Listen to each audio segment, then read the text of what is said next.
Welcome to Southern Sense Talk on Rumble.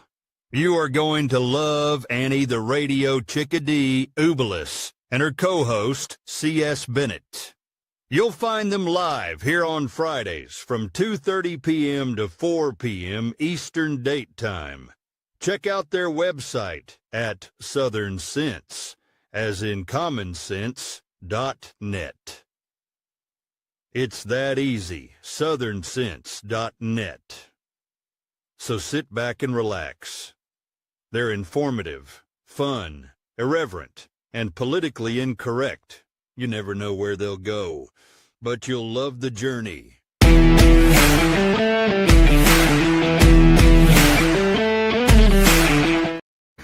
All right, and welcome to another adventure here on Southern Sense. You're watching us live on Facebook, LinkedIn, YouTube, X, Rumble, Substack, and half a dozen other places. I don't know where we're at. We're waiting for our guest co-host, Dan Perkins, to sign in. And matter of fact, we're waiting for him to authorize his microphone and camera. So as soon as he does that, he can join us. Our buddy Curtis C.S. Bennett has had an emergency with his family, so he is unable to join us today, but he will be with us at our next broadcast. And for those that love watching and listening to us here on southernsense.net, we will not be live on July 4th, which is Friday. It is my mom's 93rd birthday. So I'm going to be spending a little time with Mom rather than with you, but we will be back the following Friday. So sit back and relax and enjoy yourself. I'm just trying to tell our buddy here to activate his camera so he can join us. Hopefully he'll be with us in a few moments. Anyway, we have a lot to talk about, a lot that is going on. We have a great guest today. His name is Mike, known as McNamara. He has written a new book called From Trauma to Joy, Life-Changing Lessons That Follow U.S. Marines Taught Me After Traumatic Events Occurred in My Life. Lessons that apply to anyone. And Mike also hosts a podcast called All Marine Radio. So it's going to be a great talking with him, great things to do also. As we're waiting for Dan to activate his camera and his microphone, hopefully we can get him in on air. I do a podcast with Dan Perkins and another young lady named Vicki Tompkins out of Colorado called Moms Cross America. So hopefully Dan can manage the technical difficulties he's facing at the moment. Here are some items I came across in the news, and I want to just give you a little heads up. You know, traditionally, the U.S. Navy vessels that are commissioned normally are named after people that served in the military, people of importance, like the Teddy Roosevelt, things like that. For some reason, under the Biden administration, they decided to commission a new vessel in the honor of Harvey Milk, who you remember was the gay civil rights leader in San Francisco, California. Now it is being recommissioned as the USNS Oscar V. Peterson in honor of the World War II Medal of Honor recipient. And Pete Hesketh has made sure that has gone through to remove that Harvey Milk from there and honoring a Medal of Award winner. I shouldn't say winner, but an awardee. Peterson himself was gravely wounded, yet he managed to single-handedly close the bulkhead stop valves on his ship, the U.S. Noshio. He was the chief water tender in 1942 when the ship was severely damaged by Japanese dive bombers. And the entire repair party was either killed or severely wounded. He made sure that the ship remained operational by that heroic action and saved the lives of all the other men. Harvey Milk was California's first openly gay man to hold public office. And the ship was named in his honor in 2016. I'm sorry, not during Biden, but during the Obama administration. I correct myself. Although Milk served in the U.S. Navy during the Korean War, he accepted an other than honorable discharge and then faced court-martial. So, rightfully so, the ship has now been named in honor of Oscar V. Peterson. So The United States Navy, Harvey Milk is no more and is now the Oscar V. Peterson. Good going for this administration. And again, we're waiting for my co-host, Dan Perkins, to activate his camera. He may have to sign back out and sign back in, so I'm going to just let him know. Possibly, folks, this is what happens when we are doing something live and telling him just to try to sign back in with the camera.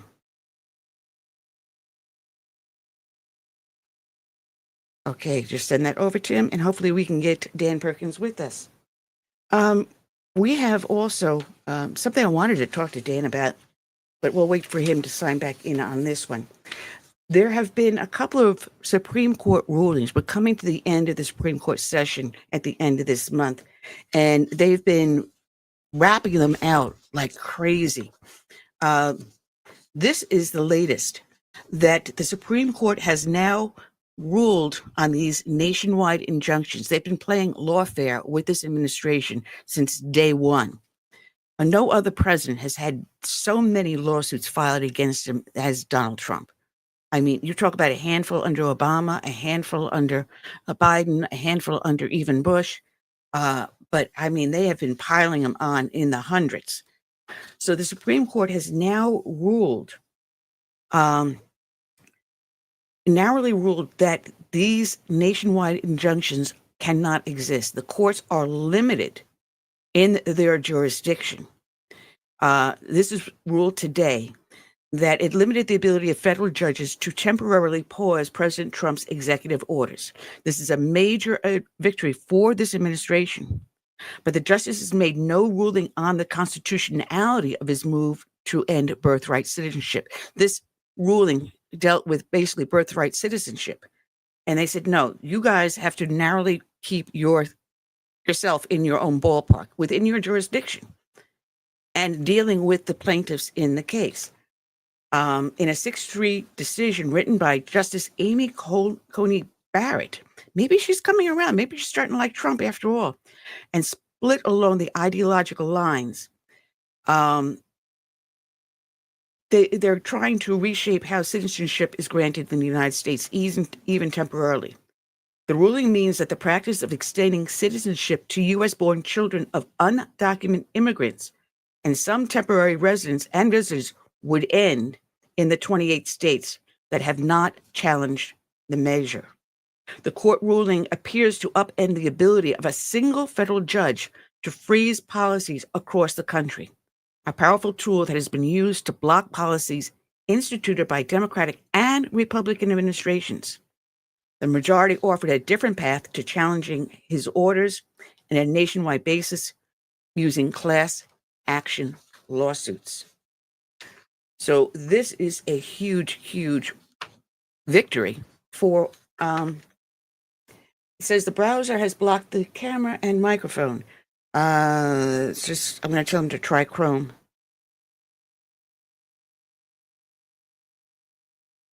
Anyway, our guest co-host is having a little bit of a problem signing in.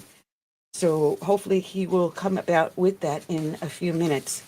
There's a lot more to talk about. And as we wait for Dan to finally get in and around, I hear him beeping. And let's see if we can get him to, it's not letting me do anything to, all right, I don't see how he's going to be able to sign in. I may be doing the whole show on my own if Dan cannot get himself to activate his camera. So Dan, try a different browser, either Chrome or, I'm trying to think. I know it definitely works in Chrome because I'm using Chrome right now. So hopefully he'll be able to sign in. In the interim, those that watch our show know that we start each and every show with a dedication to a fallen hero. And today's dedication is going to go out to Sergeant Peter C. Bazzarini. He was 25, the United States Marine Corps. He was killed in a helicopter training incident on September 21st of 1993. And I recorded this dedication earlier. And here we go. Today's show is dedicated to Sergeant Peter Charles Bazzarini, a of Fort Collins, Colorado. His end of service was September 21st, 1993, with the United States Marine Corps. Along with the death of Sergeant Peter Charles Bazzarini, also were lost in the line of duty from the United States Marine Corps Captain Clifford T. Ubelis, 30, of Loch Sheldrake, New York; Captain Michael J. Griffin, Jr., 26, of Tallahassee, Florida; Sergeant Peter C. Bazzarini, 25, of Fort Collins, Colorado; and Corporal Jeffrey L.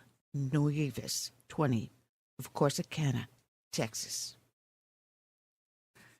From the LA Times, they wrote, in the latest in a string of fatal helicopter training exercises in Southern California during the last 5 weeks of September 1993, 4 Marines were killed Monday, September 21st, at the Marine Corps Air Grounds Combat Center at 29 Palms, California. The Marines based at Camp Pendleton were aboard a UH-1 Huey helicopter, one of 3 that were flying a simulated close-in fire support exercise with light armored vehicles around 10 a.m. that Monday, Marine Corps spokesman Captain John Mulaney said. That Monday occurrence in daylight involved the Huey utility helicopter. Base officials were frustrated by the incidents.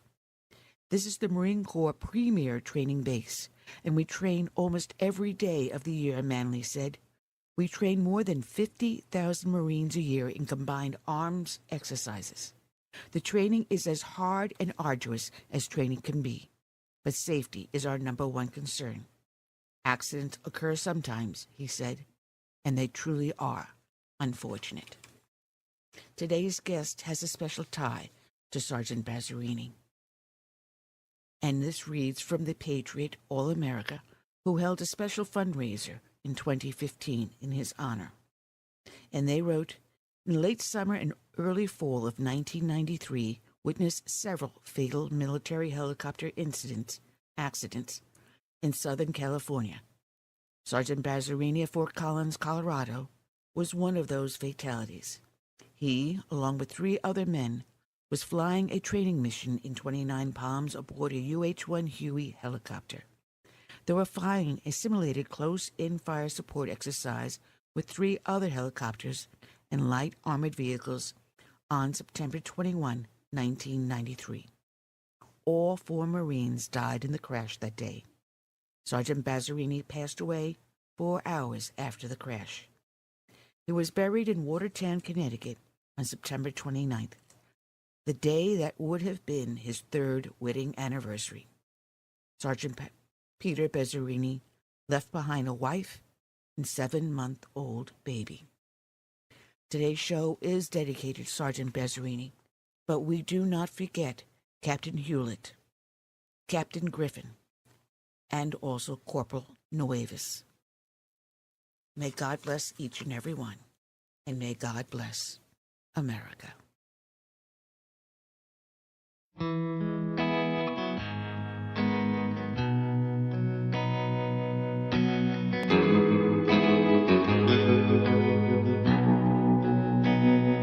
Let it be said, when we finish this race, we kept them free, we led with grace. Let it be seen, from sea to shining sea, beautiful America, living our legacy. Oh, father, mother, sister, brother, oh, we gotta learn to love each other. Oh, for the soul of the nation, for the next generation. Let us be known as people of honor, humble and bold, faithful through fire. Let us hold firm to our conviction.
let it be said, when we finish this race, we kept them free, yeah, we led with grace.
All right, and we're back. And it seems like my guest co-host is having a little difficulty in getting himself to sign in. So hopefully he can get himself within sometime before the end of the show. I hope my guest doesn't have the same problem too. I don't understand this, but anyway, we'll make it work. We will make it work. I want to thank everyone that is joining us here, either on Facebook or LinkedIn or YouTube or X or Rumble, and as well as Substack and our homepage, southernsense.net. Of course, you know I'm your hostess with the least mostest, the radio chickadee, Annie. And if you see my hand here, yes, it's in a cast. It's been in a cast for the last couple of weeks. Had some surgery on the hand, so it's coming off on Tuesday, thankfully. So you won't see this. Just a reminder, we will not be having a live show next Friday. It is 4th of July. It is my mom's 93rd birthday, and she's not going to have very many more. So please, I do hope she has many more. But I'm going to be spending the day with her and family. So I hope you do the same and celebrate the birth of these United States. Here's some of the articles that came across today, just before coming on air. And I was watching something this morning, and I never heard of this individual. The individual is Neera Tanden.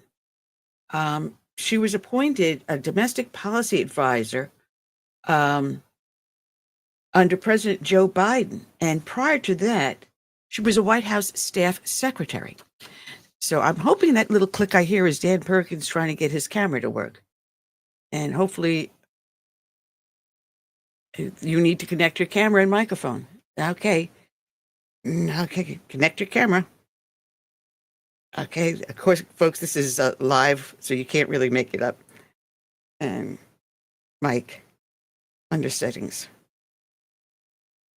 Okay, here we go. Just sending that message over. Hope my co-host can get it in again. Anyway, I never heard of this individual, Neera Tanden, but she was appointed back in May of 2023 as the domestic policy advisor, and yet she was just a White House secretary. Okay.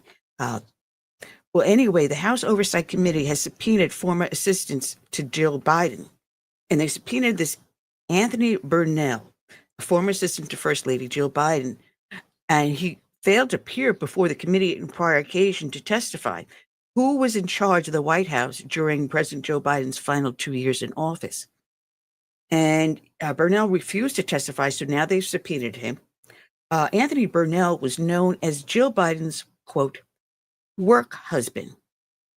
And the White House has waived executive privilege, so it's abundantly clear that he never intended to be transparent about Joe Biden's cognitive decline. And here we go. We've got him on stage. Let him just adjust his camera and we'll bring him on in just a second here. But it turns around, the White House, through this guy, Anthony Burnell, and also Neera Tanden, were actually keeping what was going on with Joe Biden's cognitive abilities secret with the aid of Jill Biden, his wife.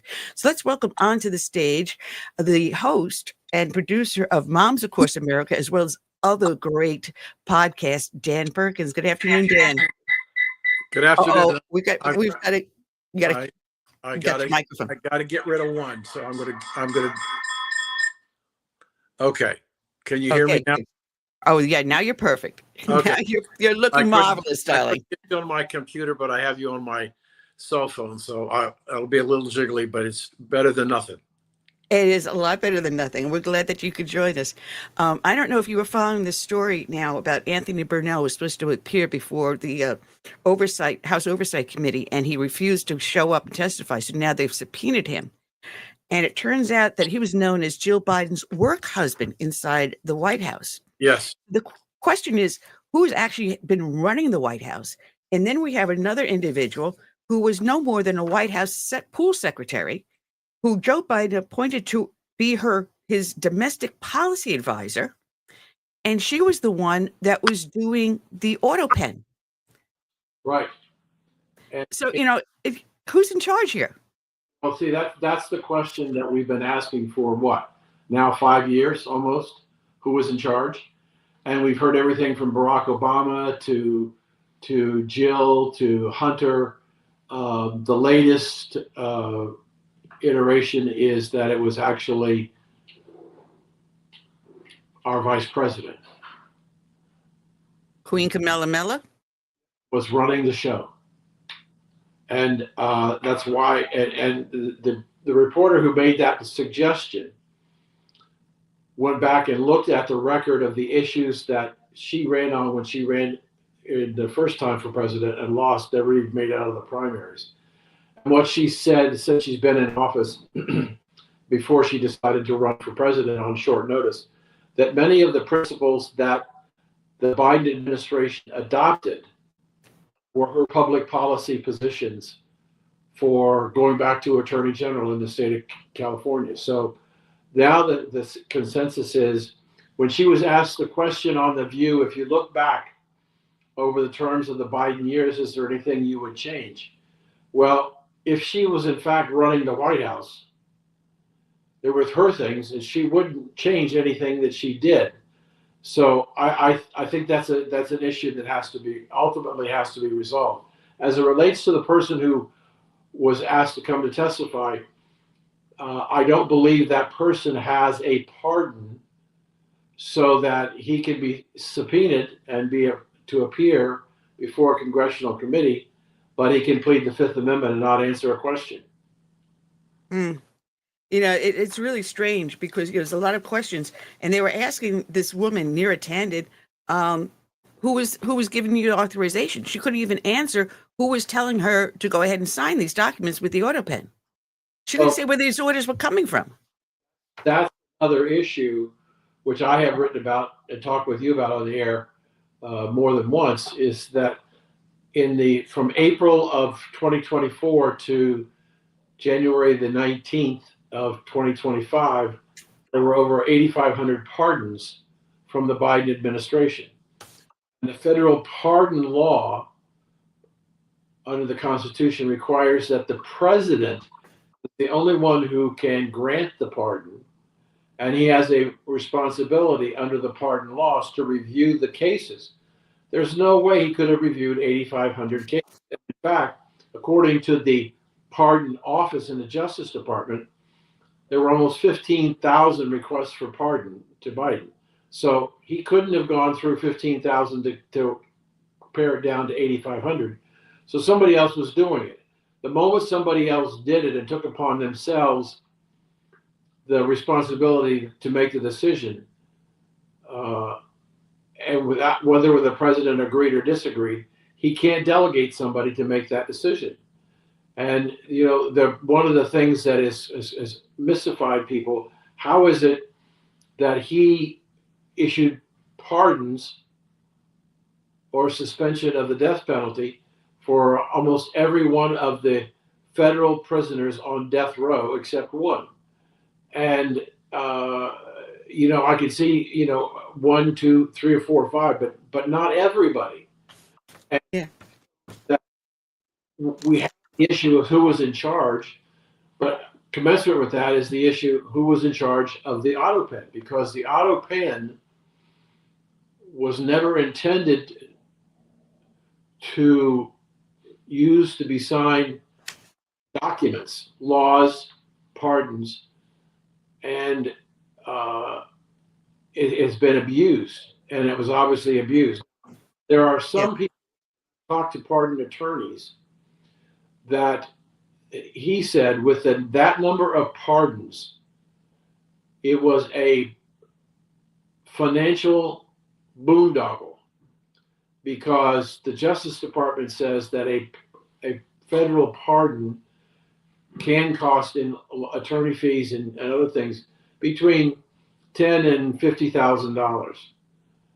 But under the law, when if you were in a prison and you wanted to file for a pardon and you hired me as your attorney, once you hired me, then the conversation between you and I is client privilege. Under the client privilege provision, if we agree upon a fee of $200,000 for your pardon, Mm-hmm. I, as your attorney, don't have to disclose to you who's going to get what part of the $200,000. So there are people believe that the pardoning process in the Biden administration may have been a multi-billion-dollar a year business. And the question they're asking is, did the Biden family benefit from any of the fees? Because once that fee is paid, again, it's underprivileged, so that the attorney who received the gross amount, the $200,000, cannot be made to testify what he did with the money and who got it. So it's secret. I never thought of it on that angle. The attorney-client privilege and where the money went and who benefited. We know that there is a Biden crime family dynasty. So that's interesting. But Dan, we do have our guest here in the green room, so let's bring him in. U.S. Marine Michael McNamara, known as Mac. And what happened to his camera? Okay, I see him frozen. Uh-oh. Michael, if you can hear us, see if you can unfreeze your camera. Let's see if we, there we go. Ah, that's what it is. You gave us a different background. You changed up on us. You are the author of a great book called From Trauma to Joy. Let me see if I can get the whole entire title in without being tongue-tied and falling over it. From Trauma to Joy, life-changing lessons that fellow U.S. Marines taught me after traumatic events occurred in my life. Lessons that apply to anyone. And I got to tell you, I printed out about 19 pages of notes on your book. And I found it very interesting because I'm finding that a lot of people are starting to go along the same train of thought that you have found through your personal experiences. And I got to say, my guest co-host, Dan Perkins, he has his own media company. Excuse me, Dan Perkins Media.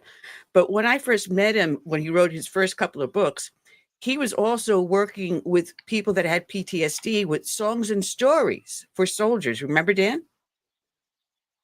And Dan, we lost your sound. I'm here. Oh, there we are. There we go. So people are finding alternative ways to deal with trauma and post-traumatic stress disorder.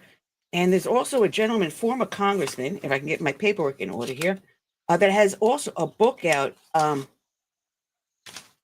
good Lord. I wrote his name down. Timothy Murphy. Just forgive me a little. Here we go. His book also follows very similar path that you wrote in your book called The Christ Cure, 10 Biblical Ways to Heal from Trauma, Tragedy, and PTSD. And he follows basically the same path that you do. First, the recognition of it and the removal of isolation, the change in the attitude, the change in health, the change in certain habits until you find yourself happiness and recovery. Well, first of all, it's a pleasure to be on with both of you. And thank you very much for having me. I just tried to do what would work. And Marines, probably like police officers, have absolutely zero interest going to another stupid class about not killing yourself. They hate it. And so I had incredible anxiety thinking that I'm going to present my original work. So in my interviews, I kept hearing a variation of the same story over and over again. I didn't know it. And when I went to therapy, they asked me if I needed meds before they even saw me. And I went to therapy and it didn't help. And in the Marine Corps, our suicide rate kept going up, even though our involvement in combat operations had gone drastically down. And none of us understood it. And so, I mean, I was looking at a model that didn't work. But I didn't really know that because I have a BA in economics from the University of San Diego. I'm not a mental health person. I'm a leader though, and I lead people and they're struggling and the help they're getting is not helping. Right. And so I'm watching this. And so what I resolved to do was I'm going to share what I know works. I'm going to share what I know is true because they won't accept if I start blowing smoke up their rear end, they'll leave. They won't leave and listen to me. And so it has to be true, undeniably true. And so that was important. And then it has to work. It has to, and so that's what I initially set out to present. Before I even presented it, I began to do it with people. The impact of changing their lives had on my life was stunning to me in the most beautiful way. And I thought I didn't even get or understand the best part of all of this. And that is when you transform somebody else's life and the transformational effect it had on my life. And I was like, this is the best part of the whole thing. I mean, all the other stuff is good. And I say it gets you out of the valley of the shadow of death. But when you stick your hand back in there and you yank somebody else out of it, holy smokes, right? I couldn't sleep the first night I did it. I was like, what did I just do? And so that's really, my book is a blueprint. One, how do you get out of the valley of the shadow of death after life shoves you in there? And most people, I have a saying, nobody gets to the car wash without getting wet. So most of us go through it. Whether you watch a loved one slowly die of a terminal illness and hold their hand and listen to their breathing and watch all of that, or you go to war, or you're a cop or firefighter or a first responder, you're a social worker, so you hear all this, or you're a victim of rape, child abuse, child sexual abuse, any of that, it doesn't matter. Those are different trails into the valley of the shadow of death. And I tell people, it doesn't matter what your trauma is, right? And I know if you're a combat veteran, you say, well, I could only talk to another combat veteran, right? And I would hear that. And that made sense to me. And then I would ask them, when was the last time you did that? And they would say, well, I've really not done it. Oh, that's you telling me to go away. I get it. And you stay safe in your isolated place. Cops do it. Firefighters do it. Rape victims do it. Well, I do. I won't talk to you about it, though, because you're not qualified. And it's nonsense. All those are different paths into the valley of the shadow of death. And I have a saying, trauma is trauma is trauma. So you think you're really unique, but you're not. The only thing that's unique about your experience is how it got delivered into your life. The way you reacted to it, the way you fake it, the way you numb yourself with work, alcohol, parenting, gaming if you're young, fitness maybe. We do these things to numb it so we don't have to think about it. And we stay in this isolated state and we suck it up until we can't suck it up anymore. And then really bad things begin to happen. And so I just did what worked and what was true. And what happened to me because of it has changed my life in the most beautiful way. And I tell everybody, if I can do it, you can do it. And there's 24 stories in the book, and you've seen some, man. And that's why the stories are in there. Hopefully the conclusion is, if all these people can do it, guess what? So can you. And I don't care where your trauma comes from. Well, I got to say, my guest co-host Dan is U.S. Army veteran, so he knows where you're talking from. So Dan, always feel free just to jump in, jump on top. Don't worry about it. Oh, you got to get your microphone closer, Dan. I can't see the screen in front of our guest. What's your first name, sir? Michael. My friends call me Mac, though. I founded an organization, as Annie said, called Songs and Stories for Soldiers, under the inspiration of the Lord. And I was a veteran and spent some time in a veterans hospital with an injury. And that had been many, many years after or before I founded the organization. What I found was that there are 4 areas that need to be worked on. One is those veterans suffering from traumatic brain injury. Then you have PTSD. Then you have sleep deprivation. And then you have suicide. I work with some of the best brain people in the country when we put this foundation together. And what we found was that there was commonality to all of these things and many, many more. And that was sleep deprivation. If you can't get to REM level sleep, you cannot recharge the body and the soul of the person. And we believe that the process was with music.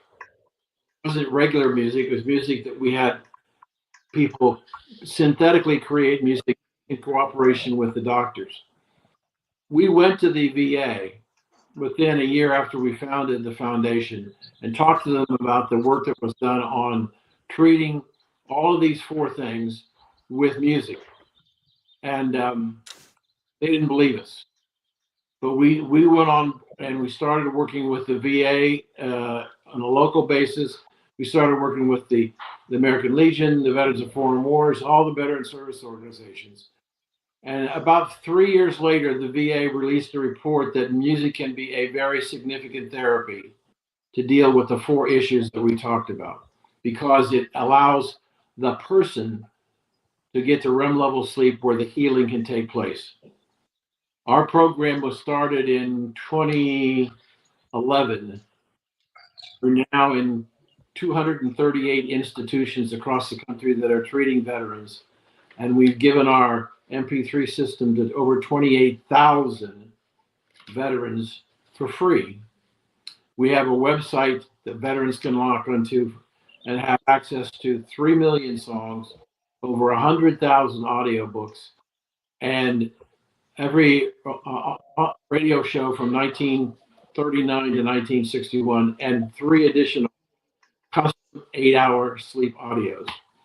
I would say that in all the research that we've done over the years, the veterans are more interested in the sleep audio because as I've traveled around the country and introduced our program, it is the most common question that I hear from everybody who's dealing with all the issues that they deal with is they don't sleep. And giving them doesn't give them the ability to get to REM level sleeping. So, well, Dan, what Mac has here is he takes that one aspect, but he also weaves a lot more around it. And where I wholeheartedly agree that sleep is necessary. And that's something I know very well. But he has where you have to recognize the trauma, correct? You have to first admit, you take yourself out of that denial where you're faking your life and saying, well, I'm perfectly fine. Admit that there's something wrong. And that's the first greatest step you need to take. So you have in your book your 10 commandments and 4 goals that people can download and look at and see how you're doing it, where you're taking the idea from one individual like you, Dan, and other individuals and melding them. And matter of fact, there was a World War II, Stockdale, that helped you on this path. Vietnam. He was Vietnam. awarded the Medal of Stockdale, Honor for his leadership in captivity in Vietnam. Now, Stockdale, he's from Illinois, went to the Naval Academy. He went to Stanford, and he was supposed to get a degree in international relations. And he winds up getting a degree in philosophy because he said, I knew the international relations stuff. In his philosophical education, he's introduced to the Stoic philosophers, one of them a guy named Epictetus. And Epictetus, the Stoics wrote about doing difficult things. And Stockdale learns this this set of behaviors about you can only control what you can control, right? And that you have to find inner peace, and you have to be able to talk about it, and you have to be able to help each other. And so Stockdale then gets shot down in North Vietnam. He spends 7 years in a prisoner of war camp. He leads 600 guys, and they come back with a uncommonly low PTSD rate. And what happened was they got transformed while they were in that prison. Their families got told when they come home, they'll be dysfunctional, infant-like people, because they will have been destroyed by the North Vietnamese torture, solitary confinement, and whatnot. And they came back and they lived anything but those kind of lives. And so Stockdale took them down this path, right? Of you have to acknowledge what's happened to you. You have to be willing to talk about it, and you have to be able to live with self-discipline. And then you have to be interested in helping somebody else. And giving and helping somebody else is the transformational experience, right? And so that's what he did. And so it's a fascinating story of one of the most unique leaders in American history, who's almost bred to lead in captivity. Because, and the thing I tell everybody why to me he's so inspiring is because he didn't learn this in Illinois. He didn't learn it at the Naval Academy.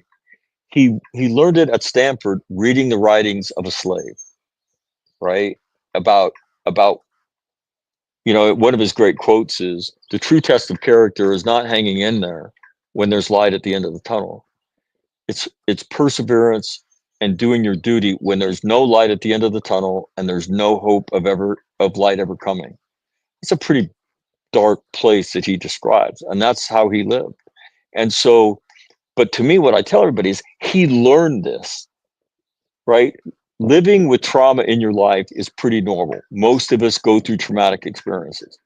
And, I have 3 years in Iraq and Afghanistan. I saw somebody decapitated, 3 Marines die in a training incident. But the worst thing I ever saw was my sister. Her 2 sons were murdered by her husband when she said she wanted a divorce. 6 years old and 4 years old. Mm. Right. And so and a lot of times combat veterans, cops are the same way. They think they have the market cornered on trauma. And I tell them the story about my sister. And I said, you think you have it? You think you have seen the worst that life gives out, right? I'm going to tell you, you have not. Because the worst I have ever seen didn't happen in Iraq or Afghanistan. It happened to my sister, who saw her son shot in the head. Have you seen anything like that? And they get very quiet. And it's a very humbling experience. And I don't do this very often because it's not like I want to shove that in anybody's face. But a lot of times, we think we've seen the worst of it. And then I asked them this. I said, do you think what you've seen is worse than or not worse than being held down as a child and sexually abused and raped? And most of the time they'll look at me and say, I think that would be worse. And I said, the only reason I'm telling you that is so that you'll have a little bit of humility and know that there's worse things. And if these people can do it, guess what? You can do it too. It is not a death sentence. Learning this skill, and you were a cop. The things you learned to be a cop, you didn't know. Somebody had to teach you, and you learned them, and then you went on and you learned other things. You learned how to be a podcaster. Why is triumphing? And what I do is the live presentation is called post-traumatic winning. Why is winning in the valley of the shadow of death beyond our capability as human beings? Why, just because we went through trauma, does that mean we have to live a life that is less than we should be living? That is a worse version of the life we wanted to live? Why is that? And the answer is, and this is probably the Marine in me, I do not accept that. At the end of the day, we will win, it will lose, right? It goes in our back pockets and we triumph. But somebody has to teach you that skill. The way the nation deals with it, though, and you know this from being a police officer, if you struggle, we'll give you medications and you can come to therapy for as long as somebody will pay for it. And if you look at the trend lines for suicide in the nation, they're not good, right? They're doing nothing but going up, both in the civilian world and in the law enforcement community and then in the DOD, right? And so my thought was, there's got to be a better way. And there is a better way. There is a better way. Understand this and develop wisdom about this. You're not unique. Most people go through it. Okay. You're never getting over it. Okay. And I got told that 3 hours after I saw, somebody decapitated by one of my senior enlisted guys. He walked up to me and I was washing blood off my hands and arms. And he looked at me and said, "Hey, sir, how are you doing?" And I was in charge, right? I was a company commander. And I said, "I don't know. We've been busy." And he looked at me and he said, "You're never going to get over this, right?" And I said, "What?" He said, "You'll never get over this." And I said verbatim, "Well, Gunny, I'm not exactly effing sure, but I'm pretty effing sure that the effing therapist doesn't say that to the effing patient right about effing now. So why don't you get the F away from me?" And he looked at me and he shook his head. He said, "No, sir, you need to know that." I said, "Who told you that?" He said, "Vietnam guys told me that. It's good advice." He said, "I went through something not nearly as bad as this, and it's always helped me." The best piece of advice I ever I got in my life, I got within 3 hours of seeing one guy decapitated and 3 other Marines die. And the whole thought is this: you're not going to get over it, right? You'll deal with it till you die. When you struggle, you know what that makes you? A normal human being. You cannot go through those experiences without them affecting you, right? And you can still live a great life. The question for you is, what do you do when those ghosts reappear? Do you isolate? Do you go get drunk? Do you fake like you're okay? If you do that, you will simply go deeper into the valley of the shadow of death. I promise you, and it doesn't work out well. But if you'll learn from this stuff, right? If you'll talk to somebody about it, watch how quickly your life will change. If you struggle with alcohol, quit drinking, stupid. Okay? And I say that as a Marine. Course of action number one when we struggle is let's go soak it in alcohol. That'll make it better, right? Wrong. Stop doing that, right? And a therapist would say, "Well, I really think you should reconsider your use of alcohol." I'm not a therapist, right? So what do I say? Stop drinking, dodo, right? And don't tell me you can't do it because millions of people quit every year. Then you have to learn to live with self-discipline. You have to see self-discipline as an act of self-love. And we all know the more disciplined I am about what I eat and working out, what happens? The more fit I am, that makes me happy. The more disciplined I am financially, the more money I save, right? The less financial stress I have in my life gets better. The more disciplined I am about showing my children I love them, the more their love comes back to me. In every phase of my life, discipline begets strength and goodness. But we have a culture that's allergic to the D word. You say that, and they're like, "Okay, boomer, whatever." And I look at them and I say, "Look, life's not a Facebook post. Life's a struggle the whole time. Sometimes you'll be happy, sometimes you won't, but you'll struggle your entire life. Okay? And you can live a great life, but you've got to learn these skills. And then you have to learn how to help other people." And so to me, it has been the most unbelievable path I've walked in my life. And all I kept doing was picking up the next breadcrumb in front of me. Wow, that was really interesting what they said. Is it true? Right? And then I'm a Christian, and to have a pastor look at me and say, who sat through my presentation, and he came up to me, I was packing up my laptop, and he said, "Mac, you're walking in Christ's footsteps." And I said, "Stop, Pastor. I grew up going to Catholic schools, went to Catholic high school, went to Catholic university. I'm familiar with those footsteps. I might be 4 ridge lines that way and 17 miles that way, but I'm not walking in those footsteps." And he looked at me and said, "Can I ask you a question?" I said, "Sure." He said, "Did I ask you for your opinion?" I said, I said, "No." He said, "And I didn't ask you because I'm not interested in it. I'm telling you, this is what we're supposed to do. And somebody's got to teach you how to do it. And our system will medicate you and send you to therapy forever. Nobody will teach you how to transform your life, that this is a pretty normal experience and you can do every bit of it." And so that's what the book is about. The book is a blueprint. How do you do that? Well, it's funny because as I was reading your book, I was going through things that happened in my life. And I'm saying, without having any therapy, without having medication and stuff, I came across a very similar path. Um, at a young age, I had been abused, and not just physically, but also mentally, um, by close family members. And at a point, I came to realize something was wrong. I made it stop. I did it. I wasn't even an adult. I'd had the strength and the ability to do that. As an adult, I turned around and faced the person that did that. Two different individuals. One is dementia no longer allows them to remember. So, and I forgave. And I had the power within me to forgive. And then I took what I learned. And maybe that's why I had the need to serve, because I owned businesses, I managed businesses. I walked away from the corporate world to join the police department because I felt there was something more I could give.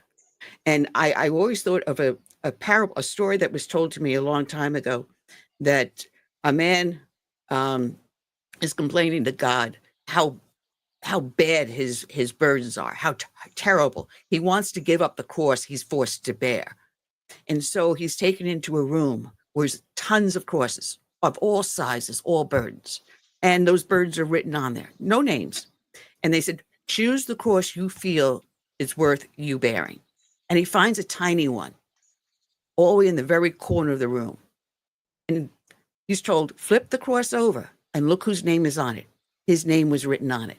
When you think you've got the worst burden, there's someone always there with the bigger one. So when you told that story, I thought of that. And that's what guided my life. And I can think of one time I helped someone without even realizing it. I was sent to guard a crackhead that had been arrested, and she was in the middle of giving labor. And as she's doing that, she's making so much noise that the paying patients, the women that were there to pay to have their babies born, they couldn't bear it because she was making so much of a racket. And I cursed her up one side and down the other. And I'm thinking, oh God, I'm a horrible person. I said things to her I barely remember. All I know is I turned around and said, you did this to yourself.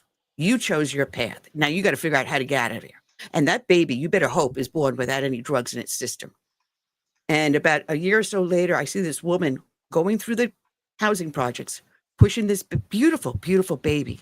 And she calls out my name. And I'm like, do I know you? She goes, yeah, I was the woman that gave birth and you cursed me out. She got off the drugs. Her baby was born drug-free. And she goes, I turned my life around because you put your hand out. I said, yeah, I understand a lot of what, sometimes it has to be tough love, but it has to always be the truth. And that's what I find in the book, that you deal with the truth. You say, all right, you've had this trauma. These things have occurred in your life because you haven't recognized it. This is the path that you went down, but you didn't realize this is what you're doing. Now admit to it and then face it. And then that's where you came up with your 4 goals. Learn to coexist with the trauma. That's rule number 1. Well, again, those all come from listening to people tell a variation of the same story. And, you know, one of the dirty secrets of the all volunteer force, which started in 1973, is it's not a cross section of America. Who will join at the age of 17, 18, 19, 20? A lot of those young people come from very difficult circumstances, and they're looking for a better way out. Their counterparts are dead. They're in the sex trade business. They're drug addicts, or they're in jail. We get this very unique group of kids that have been through really difficult things. So their trauma, you know, much of it comes through the door. What percentage of veterans actually go to war, and then those who go actually are involved in the fighting? It's very, very small. So veteran trauma or veteran suicide, if you don't understand who becomes a veteran, you can't understand it. And so then what happens is they get married, then they get divorced, then they start drinking, then they're isolating, and then they get married again. Maybe they get out. Now they have a business. Now it's struggling. Now it's failing. And what do? They soak it in alcohol. But this stuff started when they were children, and they've never learned how to deal with it. Veteran suicide, the largest number is between 55 and 75 years old. What's that about? Everybody thinks it's young and combat related. It's neither. And so as I heard this story, I came to these very basic conclusions. You got to learn to coexist with it. You got to live with self-discipline. You got to develop this infrastructure, have a daily basic routine, learn how to meditate, learn how to breathe to interrupt your anger and your anxiety, learn how to do these things Just because somebody's biologically related to you doesn't give them the right to screw your life up anytime they want to. You can still love them and help them, but you push them out and you keep them at arm's length. And that's just a survival thing, right? And so all these very practical things you can do, right? And then the fourth goal is to give as often as you can. How good did you feel when you saw that woman, when that conversation ended and you walked away? Right? I call that the Grinch moment. When the Grinch hears the Who people singing and his heart grows 3 times, that's what it feels like. And we can all do that. We can all do that. This is and again, I have to say this. I can't help people if you have a serious mental illness, estimated to be, 4.5% of the nation. If you're schizophrenic, if you have personality disorder, I can't help you. I help people that don't have those issues and have just had their asses kicked by life. I can help them, right? And so to me, there's a beautiful life to be lived. And the first place you should look for an answer is inside of you. And it's all truth driven. You won't hear me ever say time heals all wounds, because it doesn't. You won't hear me say God doesn't give you more than you can handle. Because when I hear that, I look at the person and I say, how do you know? How do you know? Were you in the meeting when God divvied up trauma and said, let's give more to McNamara, he can take it? Like, don't say those things. Because when you're on the receiving end of them, it just is horrible. And so the truth is real, like you said, the truth matters, especially in the valley of the shadow of death. And there's a path that's paved with the truth that you can walk to get out, to help other people get out, and you can transform your life. And that's the message of the book. Mike, I have a question for you. I'm seeing more and more data about the incidence of depression of teenagers and even younger children is skyrocketing. And I wondered if you're dealing with any of those issues with your Well, with. Absolutely, Dan, because in the late 80s and the 90s, this phenomenon called gentle parenting, began. So you don't tell a kid no, right? And my mom would put me over her knee and use a stick. I affectionately call my mother Corporal Punishment Kathleen. But, you had to work to get there. If you lied to her, if you defied her, that's how you got there. And so it didn't happen very often, but she wasn't afraid to let you know that we don't do that. Kids don't go through that anymore, right? And then they're constantly asked about their feelings. How does this make you feel? So if you're half paying attention, what is the logical conclusion? I do what I want to do, right? And my feelings are really important. And then you graduate from high school, and what do you find out? Nobody cares about your feelings, and very few people care about you. What a stunning revelation for a young person. And then life gets harder, right? Yeah. And so to me, we raise fragile young people in our culture today. We prepare them for a world that we want to exist, but it doesn't actually exist. And then they have to go through a reconciliation process, right? Where they don't know how to do adversity. They don't know how to do consequences. They don't know how to live with discipline. And I tell people, your feelings are important, but anybody who's successful in life has learned to live a disciplined life. They show up for work on time. They work hard. They respect other people. That's all discipline stuff. Have you ever got a class about why it's important for you to be disciplined? Answer, no. Right? And so young people are not the issue. Parents are the issue. You've got to parent your kid, and you've got to raise a kid who's strong, that can take up life. When you con your kid into thinking that their feelings are the most important things in the world, and that's what you measure your day by, good luck to you. It's like taking a little paper boat and launching it on the ocean and think it's going to survive. It's not. And your kid's not. And so much suicide is driven because kids flounder, because they haven't been properly prepared.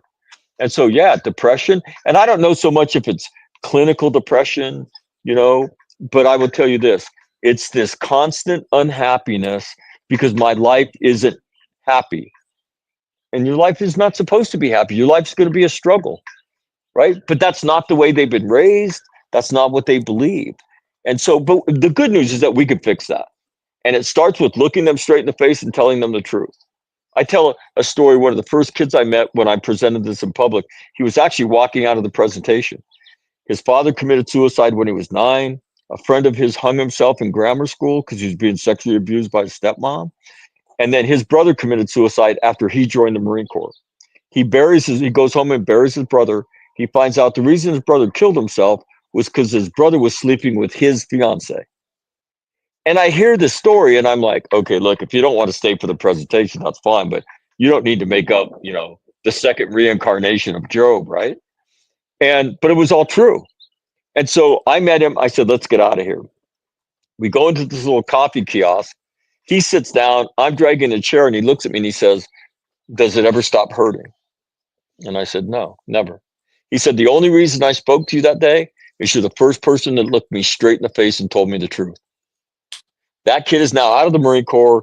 He's finishing being a life coach, and that's what he's going to be in life. He's married. He's adopted his wife's little girl, and he lives an incredible life. And he told me, he said, I'd been dead as fried chicken without you.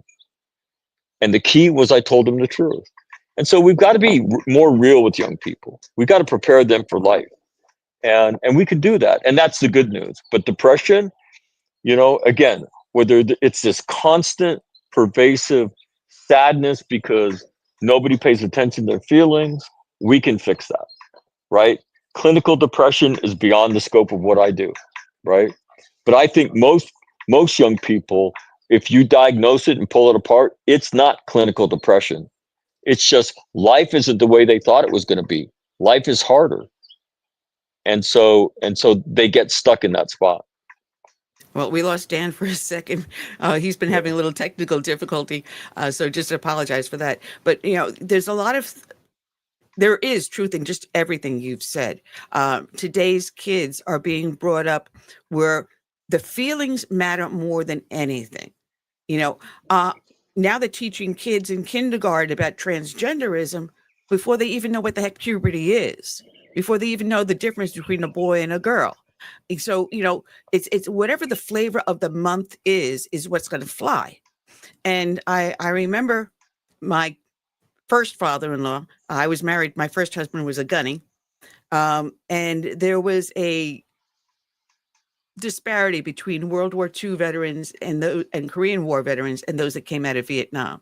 And there was a disdain for the Vietnam veterans. They felt they were too soft because at that point they were starting with, medicinal therapy rather than, just saying, buck it up. This is what happened. Now face it. Now let's get your life together and move forward. Previous generations, that's what they had to live with. They were told the bare truth. Life is going to be hard. You're going to have struggles. You're going to fail, but you're going to pull yourself back up on your feet and you're going to try again. And you may not always succeed, but you're going to learn along the way what works and what doesn't work and find out what fits for you. It's not about feelings. It's about just realizing as a human being, we're not perfect. The world is not perfect. And so you're not going to always have happiness. You've got to fight for it. And I tell a story.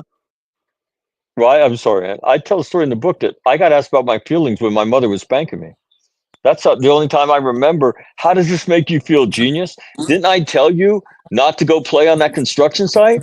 Starting a backhoe? Are you out of your mind? Whack, whack, whack. And I remember looking over my shoulder as she's spanking me, and she had her Parliament cigarette in her mouth as she was talking trash to me. And I remember thinking, she looked like Keith Richards of the Rolling Stones with that cigarette while she was talking, right? But my feelings, I don't remember even being asked about them as a kid. And again, your feelings are important, but if that's what you lead living your life with, man, that is a tough, tough thing. And I did a version of what I do with first graders. If you could imagine that. I went to an elementary school because the principal asked me to come. And I asked, do you know what trauma is? And one little kid with glasses, of course, right? The smart kids wearing glasses. He puts his hand up. I said, what is it? He said, it's when something bad happens and you can't forget. I said, that's exactly what it is. I said, have any of you been through trauma? Anything traumatic? And 2 kids put their hands up. I said, keep your hands up. How many of you have had a puppy die? And all these faces got really sad, right? I said, don't cry, right? Or a kitten or a pet, right? Now half the hands are up. How many of you have parents that don't live together? Now another half of the kids put their hands up. How many of you have had somebody die in your family? Now another third of the hands go up. So at the end of this, every kid has one hand up. 2/3 of the kids have two hands up. I said, how old are you guys? We're 6. So then I taught a little class. When you get sad, when you think about these things, what do? Well, I play on my phone. I go on my room. I said, no, go outside, be with your friends. And then you have to talk to somebody who loves you, who you love to talk to, and tell them you're sad and tell them why you're sad. And watch how fast you feel better. So I teach this little class. At the end of it, the teacher, I look at her and she said, oh my God, she goes, I wondered how you would teach such a complex idea to these kids. You've obviously taught a lot of children before. I said, no, this is the first time, but I teach a lot of Marines and they're not intellectually far removed from these first graders. So I have a lot of experience with them, right? And she starts laughing. I attended bar in an NCO club. Trust me, about a bunch of dumb Right? jarheads. Right. And so, but she's wiping the tears out of her eyes and she says, this is why I became a teacher. And she goes, and Mac, we don't have to go looking for this. She said, in our 3rd grade, we've had 3 fathers kill themselves, 18 kids in the class this year, and 3 die of drug overdoses. This crosses our threshold all the time. And she said, could you imagine if we could just take these very simple ideas? This is a normal part of life, right? It happens. There's nothing wrong with you. And when you struggle, you should do these things. If you imagine, instead of teaching transgenderism, if we taught this life skill to 1st graders, and then every year we progressively broaden it and we deepen their understanding of it. Can you imagine the strength of these kids after 8 years of doing that, of meeting people like you, of having them come and say, hey, I went through this stuff and this is what my life has become. And I said, that's why I'm here. This is a life skill. There's nothing mystical about it, right? But somebody's got to teach you, because the way the nation is predisposed to deal with it is to medicate you and send you to forever therapy. And there is a better path. And she was like, I'm so excited, right, that you're here. And so, I mean, we can do this. And we know what the suicide numbers are. And I told a Sergeant Major of the Marine Corps a couple months ago, he read my book and called me. And he said, Sergeant Major, Sergeant Major, I'm convinced we could do away with 90% of our suicide. But it's a human contact to another human being that's struggling. And it's not, we believe it's sending them to more therapy. And he said, Mac, the number is bigger than that. He said, I'd tell you, we could probably put an end to 98% of the suicide we have. But we've got to teach leaders. You're with them every day, not once every 2 weeks. You're there every day. You've got to stick your hand into their darkness. You've got to go there. You've got to talk to them about these things. And if you'll do that, guess what? You'll change your life and you'll change yours. And I, as a leader, when I get asked what's the most profound leadership experience in your life, as a Marine who's gone to Iraq twice and Afghanistan once, I'm supposed to say my combat leadership experiences are. I would not tell you that, right? I would tell you leading in the valley of the shadow of death is the most substantial thing and the greatest leadership experiences of my life. When a girl who was raped at the age of 5, and that went on for 7 years, when she looks at you and says, that guy made my life go from black and white to technicolor, right?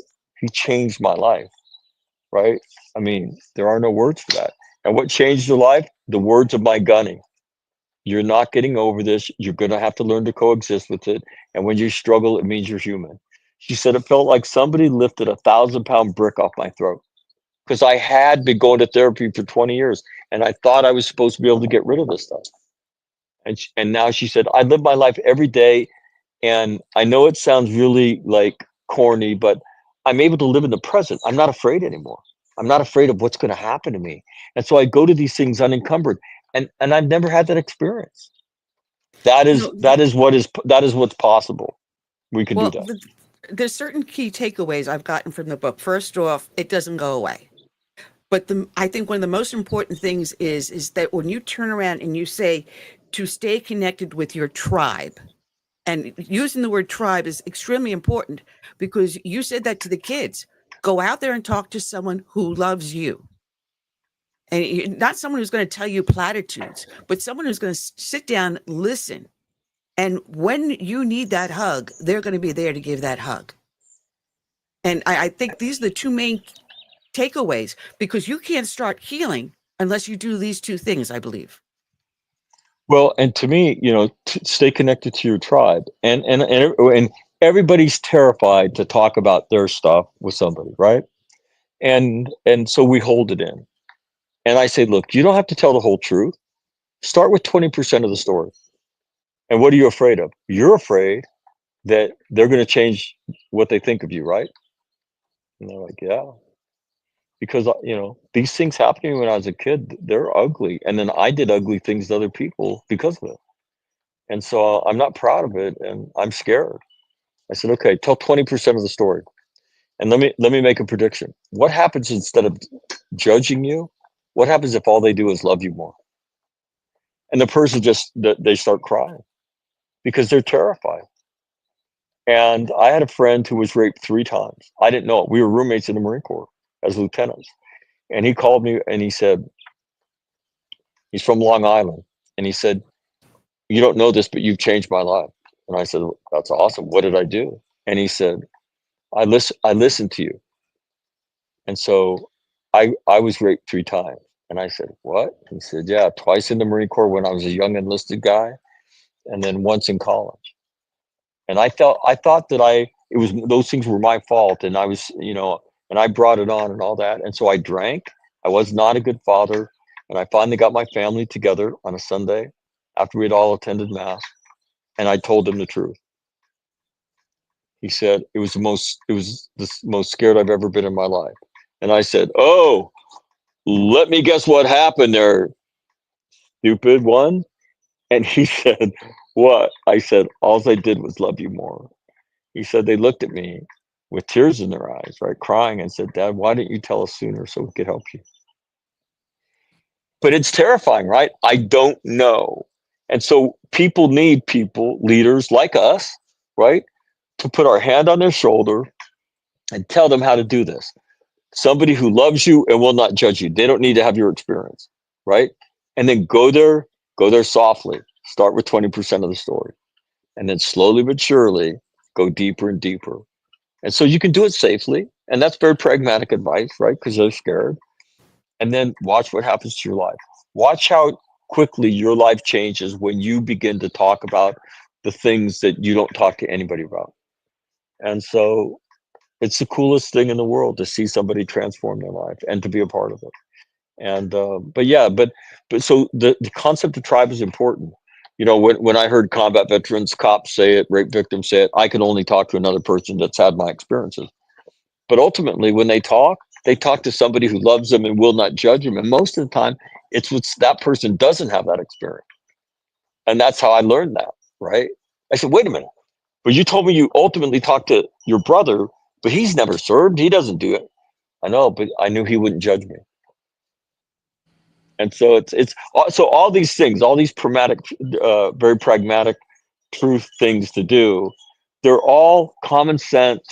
Go there slowly, gain confidence, and then watch how much your life changes. And then you'll want to do more. You won't help but be able to do more. And so it's very pragmatic, right? It's not asking you to go like stand up and blurt it out in front of God and everybody. Don't do that. And there's some people you should fake it in front of, right? But with your besties, with those tribal members, right? When you tell them the truth about you, about half the time what they're going to look at you and say is, man, I'm really glad you said that because I'm really struggling today too. And they're going to unload on you. And I said, you're not going to expect that, but they're faking it just like you are. They have their own stuff. And so when you tell the truth about you, you give them permission to tell the truth about themselves, and they will. And it's going to be a very deep, profound experience in your life, and you're not going to forget it. And then the challenge for you is to replicate it with other tribal members. I can attest to that because the first time I ever opened up to anyone was to my second husband. I divorced the gunny. Matter of fact, his commanding officer was Colonel Raymond Kelly, who was Reagan's drug czar. He was also my boss of the NCO club. And when I saw him in a fraternal organization shaking his hands, he's looking at me and he's like, yeah, Gunny Hardy's ex-wife. And he goes, you look fantastic. he goes, "Did you lose a little weight?" And I said, "No, yeah, I lost 165 pounds of ugly fat." He goes, "You never weighed that much." I said, "No, I divorced him." But that aside, that aside, I did open up to my second husband, who passed away a number of years ago, and it changed a lot of the way he looked at me. And then eventually I opened up to my youngest. I only have one sister, my sister. And in a lot of ways, we have had at the same time similar things going on to us, with my husband very ill and passing away. And then she had family members on her husband's side who recently passed away. And we were dealing with this at the same time, though. And we were able just to open up and say, all right, fine, this is what happened today. And we could laugh at certain things that happened, but we could also give love and sympathy. So, yeah, speaking to someone that is a member of your tribe is, I think, one of the paramount things. First, realize there's something wrong. Stop faking it. Admit it. Come out of the shadow. And then talk to someone. Talk to someone that's going to give a damn. And then go from there. And your book has a lot of great steps. And some of them are making sure that your mental health is good, meaning you get proper sleep, like Dan is helping with songs and stories. And then that's a step.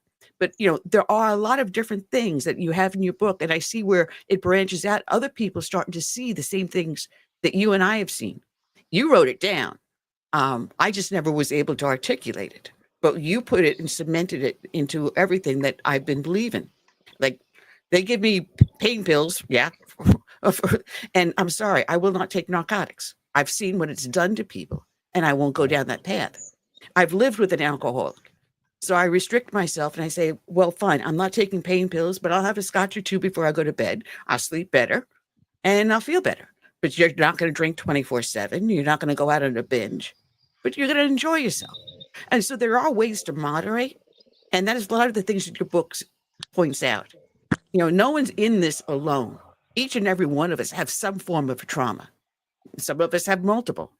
But what we do with it and what we make of our life speaks about who we really are. Well, and that's those kind of epiphanies. Most people are so closed in on themselves, right? They're in so much pain. They can't see anybody's pain around them. And when you get them to take a breath, when you get them to see that this is normal, that there is nothing wrong with them, right? And that once you begin to understand these true things, their life fundamentally changes. And that's why I wrote the book, because I saw all these miracles. I mean, people that were supposed to be dead, right? All of a sudden they're helping other people, and they're strong people in the valley of the shadow of death. And so I thought I need to write a book. And book writing is not easy. I mean, especially you give somebody a book and hopefully they, at the end of the book, they tell you what the main point of the book is, and they're right. And so it's a tedious process, but I will just tell you this, my life is so beautiful. Like, I am here right now in San Marcos, California, right?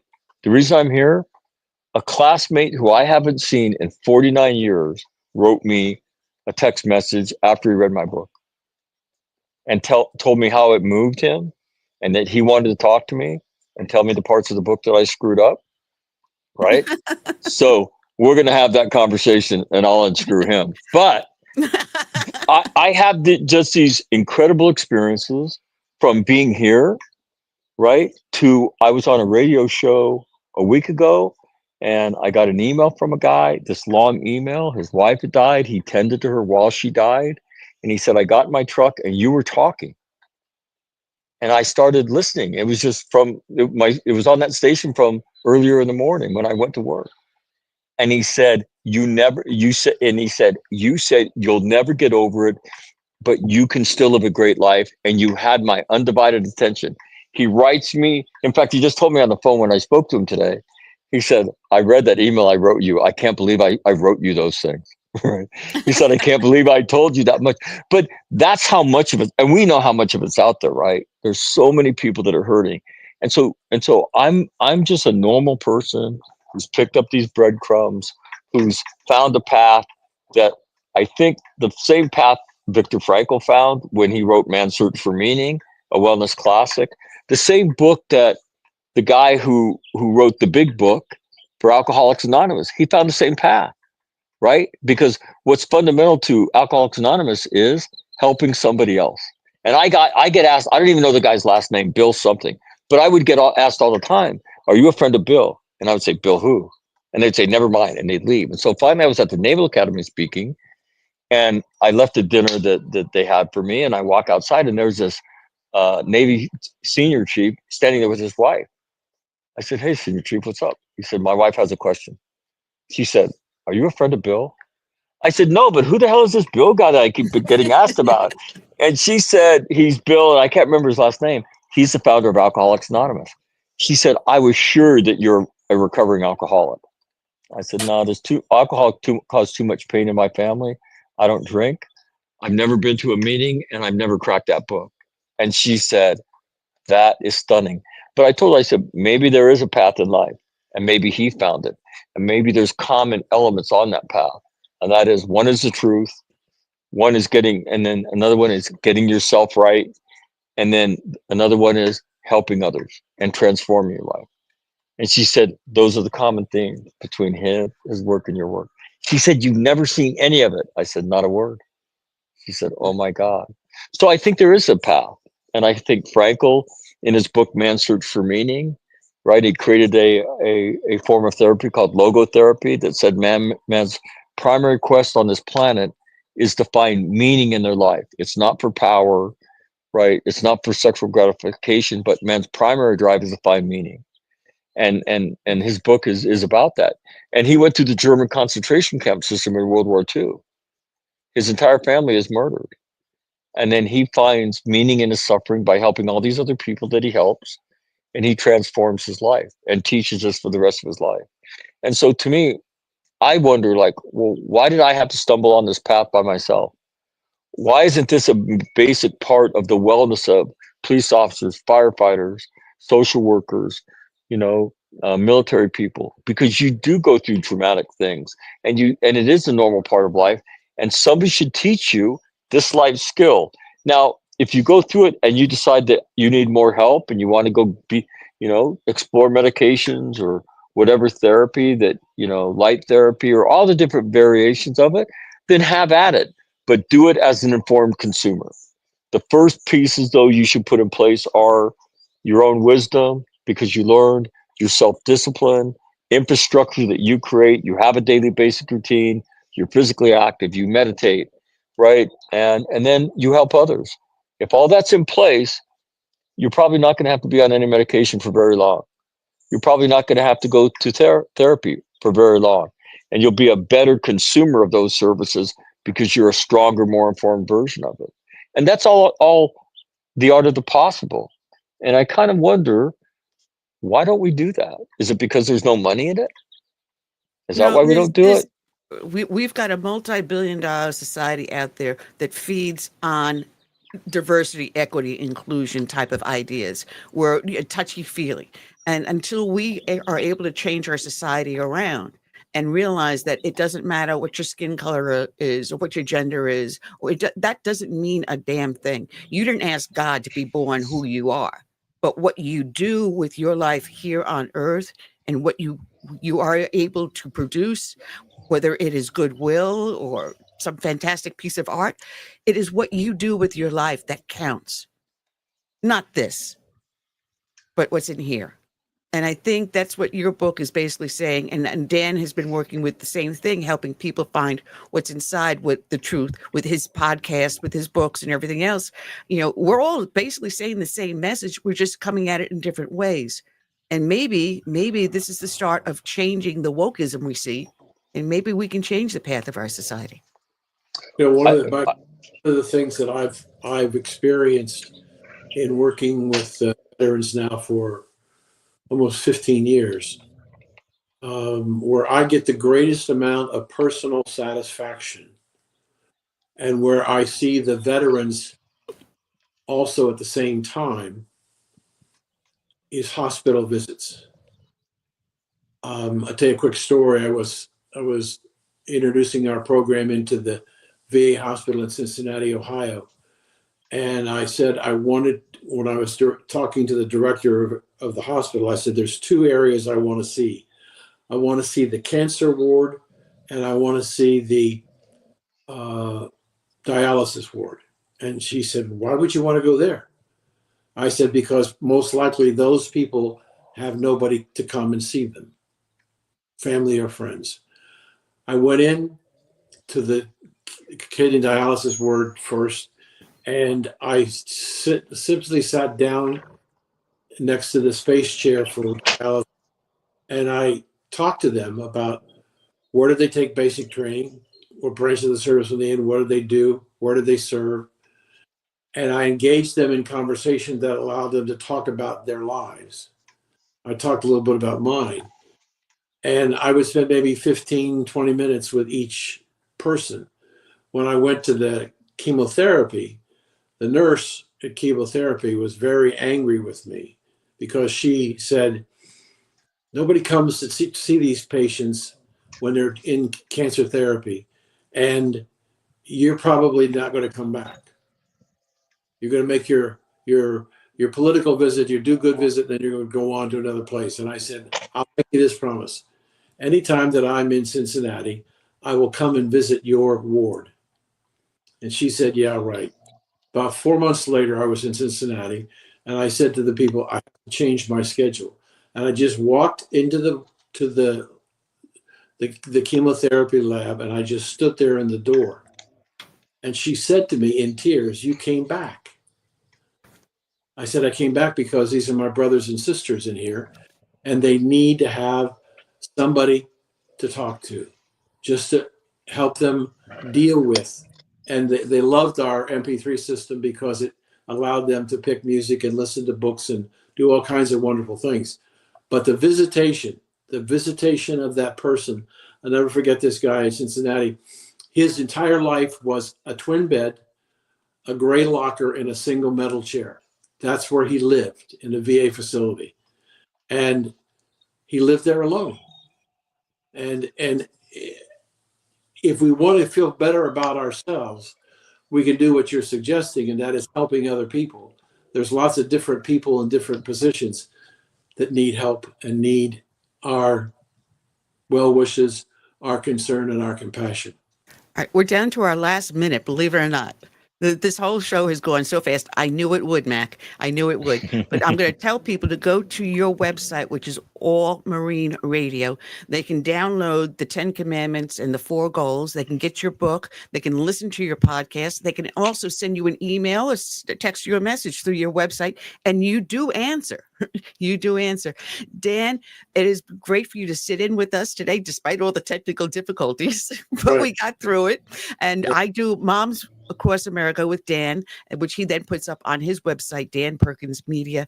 And we'll be back. We broadcast on Fridays live. And I want to thank everyone that was joining us up on Facebook, LinkedIn, YouTube, X, Rumble, Substack, where they went live, as well as all the other channels we show up later on in audio.